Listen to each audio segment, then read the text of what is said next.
au nom du Père et du Fils et du Saint-Esprit. Amen. Bonjour ma famille, bonjour à toi qui te connectes en ce moment même. Je bénis le nom du Seigneur pour ta vie, pour ta présence. Que la grâce et la paix de notre Dieu et Père et du Seigneur Jésus-Christ soient sur toi, sur ta maison, sur tes enfants en ce moment même. Père, nous venons devant ton trône de grâce avec confiance. Et la première chose que nous te demandons, Seigneur, c'est ta protection. Nous invoquons maintenant le sang précieux de l'agneau, le sang de Jésus-Christ. Père, je te demande de couvrir chaque personne qui écoute ma voix. Couvre leur esprit, couvre leur âme, couvre leur corps. Je déclare que le sang de Jésus forme maintenant un dôme de protection sur ta maison, un mur de feu autour de ta famille. Que le sang de l'Alliance parle de meilleures choses pour toi que le sang d'Abel. Que le sang de Jésus parle de miséricorde, de pardon, de guérison et de paix. Là où l'ennemi a planifié la destruction, le sang de Jésus déclare la vie. Là où l'accusateur a prononcé la condamnation, le sang de Jésus crie « Grâce, grâce ». Saint-Esprit, Esprit de Dieu vivant, nous t'invitons dans cet instant. Viens, sois notre enseignant, notre consolateur, notre guide. Souffle un vent nouveau sur les vies fatiguées et les cœurs abattus. Je sens très fort dans mon esprit en ce moment qu'il y a des personnes connectées qui sont sous une attaque terrible d'anxiété et de division au sein de leur foyer. Le diable est venu semer la zizanie, la peur, le doute.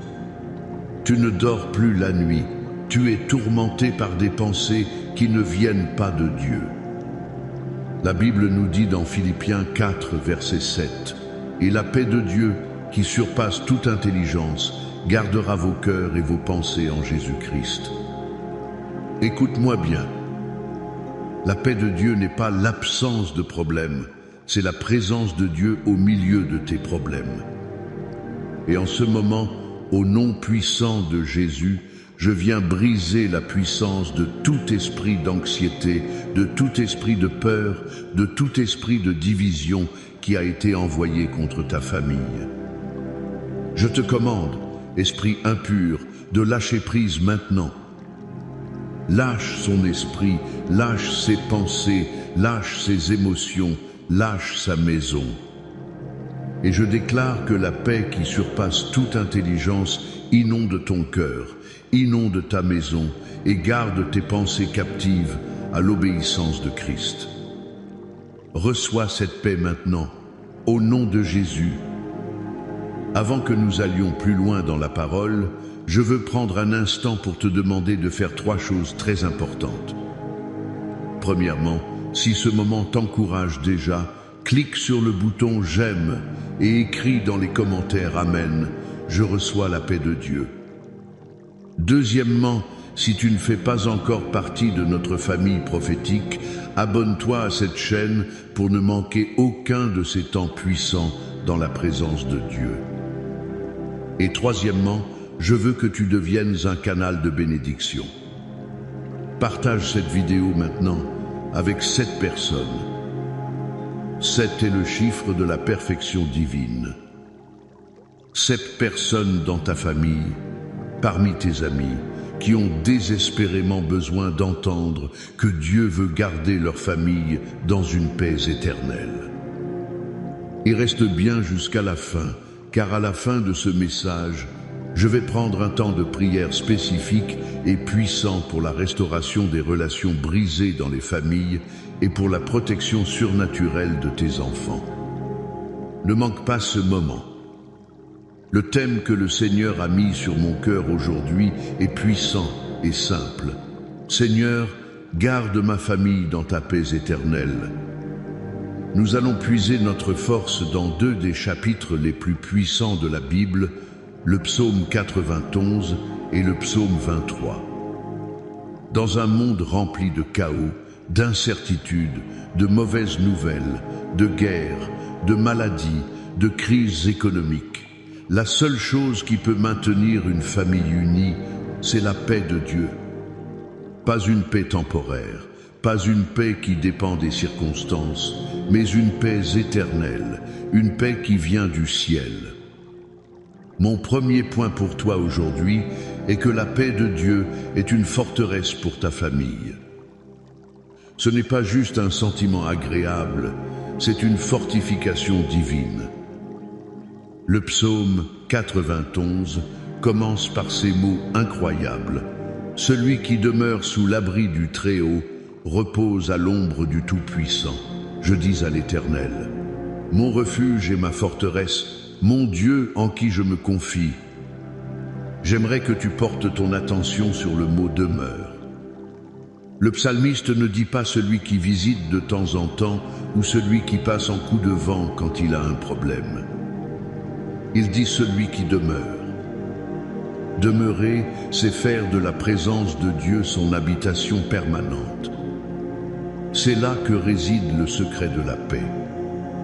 Beaucoup de chrétiens traitent Dieu comme un service d'urgence. Ils appellent Dieu uniquement quand la maison est en feu. Mais Dieu t'appelle à vivre dans sa maison, à demeurer sous son toit, à faire de sa présence ton adresse principale. Quand tu demeures avec lui, tu reposes à son ombre. L'ombre du Tout-Puissant n'est pas un lieu de ténèbres, c'est un lieu de protection contre la chaleur accablante des épreuves de la vie. C'est un lieu de fraîcheur et de repos au milieu du désert. Je me souviens d'une famille dans notre communauté. Le mari avait perdu son travail, leur fille aînée était tombée gravement malade et les créanciers les harcelaient. De l'extérieur, c'était la tempête parfaite, la recette pour une explosion familiale. Mais chaque fois que je leur parlais, je ressentais une paix surnaturelle. Un jour, j'ai demandé au père, « Comment faites-vous pour tenir ?» Il m'a répondu avec des larmes dans les yeux, « Pasteur, chaque matin, avant que le chaos ne commence, avant même de regarder nos téléphones, ma femme, mes enfants et moi, nous nous réunissons dans le salon, nous ouvrons le psaume 91 et nous déclarons à haute voix, nous demeurons sous l'abri du Très-Haut. Nous choisissons de faire de sa présence notre refuge avant que les problèmes ne deviennent notre prison. Ils n'attendaient pas que la tempête passe. Ils ont appris à danser sous la pluie, protégés par l'ombre du Tout-Puissant. Voilà ce que signifie demeurer. C'est un choix actif. La paix n'est pas quelque chose que tu attends passivement, c'est une forteresse que tu choisis d'habiter. Comment est-ce que tu demeures? Est-ce que la présence de Dieu est un lieu que tu visites le dimanche ou est-ce l'air que tu respires chaque jour? Je t'appelle aujourd'hui, au nom de Jésus, à construire un autel familial.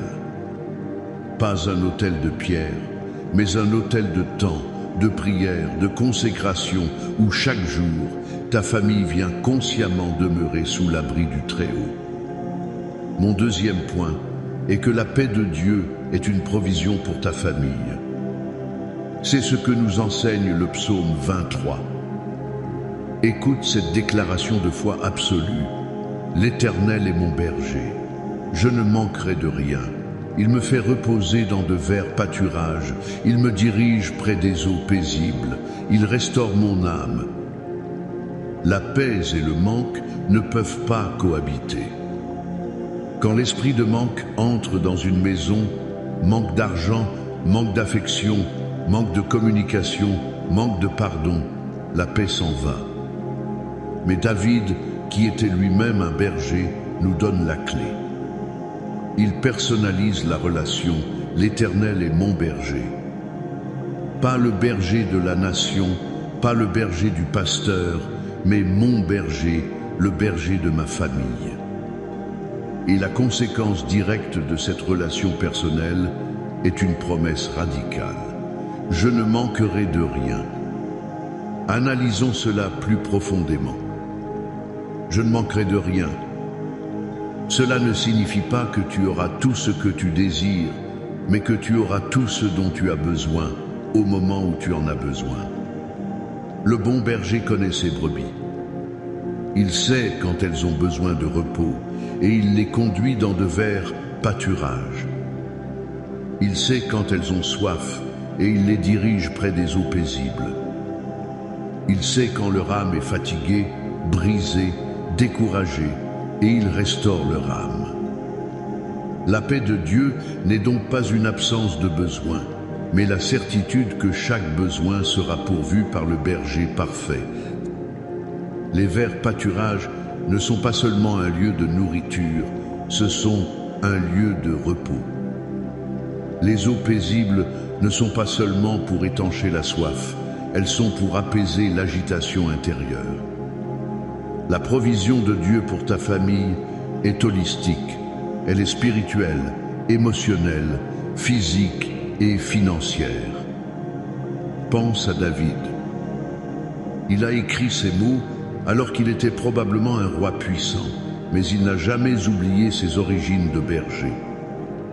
Il se souvenait des dangers, les lions, les ours, les voleurs, les terrains escarpés.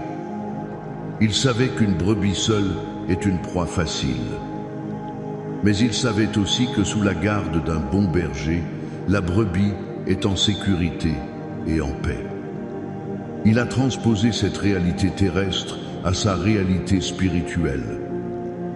Même en fuyant Saül, même en affrontant les trahisons, même en pleurant la perte d'un enfant, au fond de son cœur, il pouvait déclarer « L'Éternel est mon berger, il va me guider, il va me nourrir, il va restaurer mon âme. » Et c'est cette confiance qui lui donnait la paix. Aujourd'hui, je te pose la question, quel est le manque qui crie le plus fort dans ta famille? Est-ce un manque financier qui crée des tensions et des disputes? Est-ce un manque de communication qui a construit des murs de silence entre toi et ton conjoint ou entre toi et tes enfants? Est-ce un manque de pardon qui empoisonne l'atmosphère? Je t'appelle à faire une déclaration de foi prophétique en ce moment même. Déclare avec moi, l'Éternel est le berger de ma famille, nous ne manquerons de rien. Il nous conduit vers les verts pâturages du repos. Il nous dirige près des eaux paisibles de la réconciliation. Il restaure nos âmes brisées. Au nom de Jésus. Cesse de te focaliser sur le manque et commence à te focaliser sur le berger. Car là où se trouve le berger, la provision et la paix abondent. C'est un changement de perspective radical qui changera l'atmosphère de ta maison. Alors aujourd'hui, le choix t'appartient. Tu peux choisir de demeurer dans la forteresse de sa présence ou de camper dans les plaines de l'anxiété. Tu peux choisir de suivre le berger parfait ou de t'égarer dans le désert du manque. Fais le choix de la paix. Fais le choix de la confiance. Et maintenant, je veux que nous scellions ces paroles par une déclaration prophétique. Je vais lire l'intégralité du psaume 91 sur ta vie et sur ta famille. Ne l'écoute pas seulement avec tes oreilles, reçois-le avec ton esprit. Fais de chaque mot un bouclier de foi pour ta maison. Celui qui demeure sous l'abri du Très-Haut repose à l'ombre du Tout-Puissant. Je dis à l'Éternel, mon refuge et ma forteresse, mon Dieu en qui je me confie. Car c'est lui qui te délivre du filet de l'oiseleur, de la peste et de ses ravages. Il te couvrira de ses plumes et tu trouveras un refuge sous ses ailes. Sa fidélité est un bouclier et une cuirasse. Tu ne craindras ni les terreurs de la nuit, ni la flèche qui vole de jour, ni la peste qui marche dans les ténèbres, ni la contagion qui frappe en plein midi. Que 1000 tombent à ton côté et 10 000 à ta droite, tu ne seras pas atteint. De tes yeux seulement tu regarderas et tu verras la rétribution des méchants. Car tu es mon refuge, ô Éternel. Tu fais du Très-Haut ta retraite. Aucun malheur ne t'arrivera, aucun fléau n'approchera de ta tente. Car il ordonnera à ses anges de te garder dans toutes tes voies. Ils te porteront sur les mains, de peur que ton pied ne heurte contre une pierre. Tu marcheras sur le lion et sur l'aspic, tu fouleras le lionceau et le dragon. Puisqu'il m'aime, je le délivrerai, je le protégerai, puisqu'il connaît mon nom. Il m'invoquera et je lui répondrai. Je serai avec lui dans la détresse, je le délivrerai et je le glorifierai. Je le rassasierai de longs jours et je lui ferai voir mon salut. Amen. Reçois cette parole sur ta vie. Maintenant, inclinons nos cœurs dans la prière. C'est le moment le plus important. Père céleste, au nom tout-puissant de Jésus, nous venons devant toi, non pas sur la base de nos mérites, mais sur la base de ton amour infini et de ta fidélité. Seigneur, nous avons entendu ta parole, et ta parole est la vérité. Nous choisissons aujourd'hui, en tant que famille, de demeurer sous ton abri. Nous déclarons que tu es notre refuge, notre forteresse, notre Dieu en qui nous nous confions. Pardonne-nous pour toutes les fois où nous avons cherché la sécurité dans les choses de ce monde, dans l'argent, dans les relations, dans notre propre force. Aujourd'hui, nous revenons à toi, notre unique et véritable source de paix. Nous déclarons que l'Éternel est notre berger, le berger de notre foyer. Et parce que tu es notre berger, nous ne manquerons de rien. Nous ne manquerons pas de paix, nous ne manquerons pas d'amour, nous ne manquerons pas de joie, nous ne manquerons pas de provision, nous ne manquerons pas de sagesse. Tu nous conduis près des eaux paisibles et tu restaures nos âmes. Merci Seigneur. Et maintenant, Père, comme je l'ai promis, je veux prier spécifiquement pour la restauration des familles.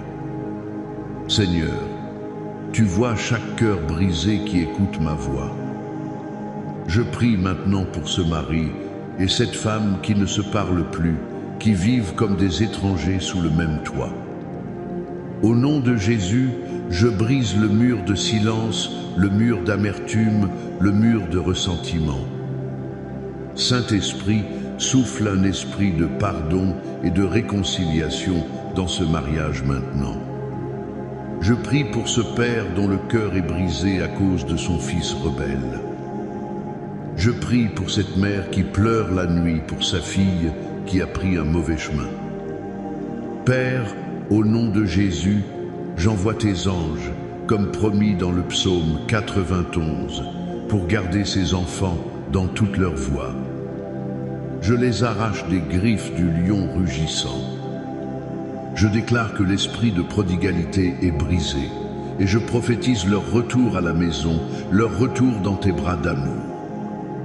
Je couvre chaque enfant sous le son de ma voix avec le sang de Jésus. Aucun malheur ne leur arrivera, aucun fléau n'approchera de leur vie. Ils sont marqués pour le salut, pour la destinée, pour la gloire de Dieu. Père, je prie pour une percée financière dans chaque famille représentée ici. Là où il y a l'esprit de dette, de pauvreté, de manque constant, je le brise au nom de Jésus. J'ouvre les écluses des cieux sur tes finances. Je déclare que tu es Jéhovah Jireh, le Dieu qui pourvoit. Je déclare que tu n'es plus la queue, mais la tête, que tu prêteras et que tu n'emprunteras pas. Que la sagesse divine pour la gestion financière et la prospérité descendent sur toi. Je prie pour la guérison divine. Pour chaque personne qui lutte contre une maladie, un diagnostic médical effrayant. La parole déclare que par les meurtrissures de Jésus, nous avons été guéris. Alors, au nom de Jésus, je commande à tout esprit d'infirmité, à tout cancer, à tout diabète, à toute douleur chronique, à toute dépression, de quitter ton corps maintenant. Sois guéri, sois restauré, sois renouvelé, de la tête aux pieds, au nom de Jésus. Et enfin, Père, nous menons le bon combat de la foi. Nous prenons l'autorité sur toute force démoniaque, sur tout plan de l'ennemi envoyé contre ces familles pour voler, tuer et détruire. Nous nous tenons sur ta parole et nous déclarons que les portes de l'enfer ne prévaudront pas contre ta maison. Chaque flèche enflammée de l'ennemi est éteinte par le bouclier de la foi. Chaque parole de malédiction est transformée en bénédiction. La victoire est ta portion. La paix est ton héritage. La joie est ta force. Reçois-le maintenant au nom de Jésus. Et maintenant, reçois cette bénédiction finale sur ta vie et sur ta maison. Que l'Éternel te bénisse et te garde. Que l'Éternel fasse luire sa face sur toi et t'accorde sa grâce. Que l'Éternel tourne sa face vers toi et qu'il te donne, à toi et à toute ta famille, aujourd'hui et pour toujours, sa paix. Au nom du Père, du Fils et du Saint-Esprit. Amen et Amen. Soyez bénis, famille.